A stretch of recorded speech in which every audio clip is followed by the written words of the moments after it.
Hi friends, இன்னைக்கு நம்ம வீடியோல ரொம்ப ஈஸியான ஒரு மீன் குழம்பு ரெசிபி தான் பார்க்க போறோம்.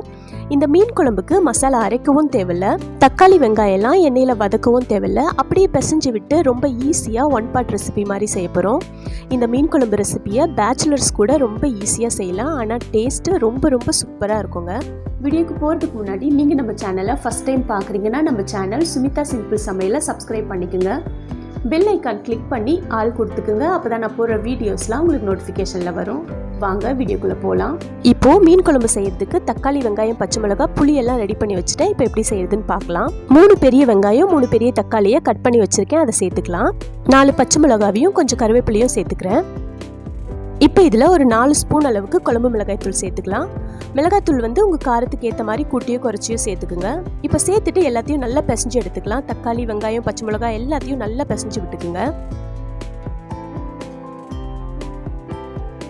இப்போ நல்லா பிசைஞ்சு விட்டாச்சு. இப்போ ஒரு எலுமிச்சம்பழம் சைஸ் அளவுக்கு புளியை தண்ணியில் கரைச்சி வடிகட்டி வச்சுருக்கேன், அந்த புளி தண்ணியை சேர்த்துக்கலாம்.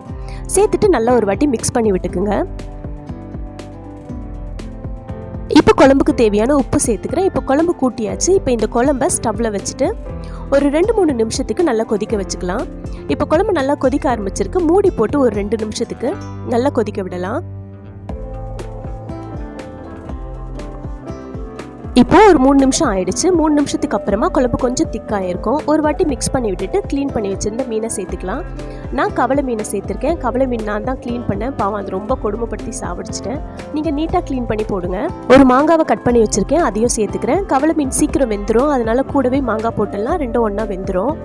மீன் போட்டதுக்கு அப்புறமா லைட்டாக மிக்ஸ் பண்ணி விட்டால் போதும், ரொம்ப மிக்ஸ் பண்ண வேண்டாம். இப்போ ஒரு வாட்டி உப்பு செக் பண்ணி பார்த்துக்கலாம். உப்பு கொஞ்சம் கம்மியாக இருந்தது, அதனால நான் கொஞ்சமாக உப்பு சேர்த்துக்கிறேன். இப்போ மூடி போட்டு ஒரு 2-3 நிமிஷத்துக்கு மீடியம் ஃப்ளேமில் மீனை வேக வச்சு எடுத்துக்கலாம்.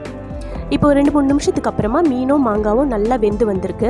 மீன் வெந்ததுக்கு அப்புறமா பார்த்து மிக்ஸ் பண்ணுங்க, ரொம்ப மிக்ஸ் பண்ண வேண்டாம், மீன் உடைஞ்சிரும். இப்போ குழம்ப தாளிச்சு எடுத்துக்கலாம். இப்போ ஒரு தாளிப்பு கரண்டியில் ஒரு 5 ஸ்பூன் அளவுக்கு எண்ணெய் சேர்த்துக்கிறேன்.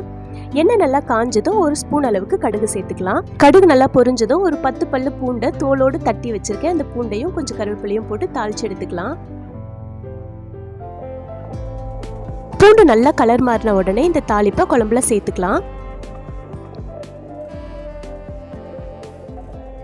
தாளிப்பை சேர்த்துட்டு ஒரு கொதி வந்த உடனே ஸ்டவ் ஆஃப் பண்ணிங்கன்னா சூப்பரான மீன் குழம்பு மணக்க ரெடி ஆகிடும்.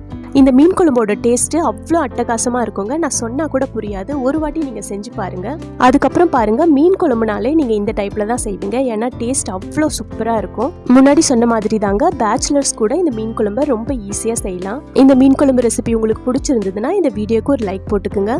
நீங்கள் நம்ம சேனலை ஃபஸ்ட் டைம் பார்க்குறீங்கன்னா ப்ளீஸ் நம்ம சேனல் சுமிதா சிம்பிள் சமையலை சப்ஸ்கிரைப் பண்ணிக்கோங்க.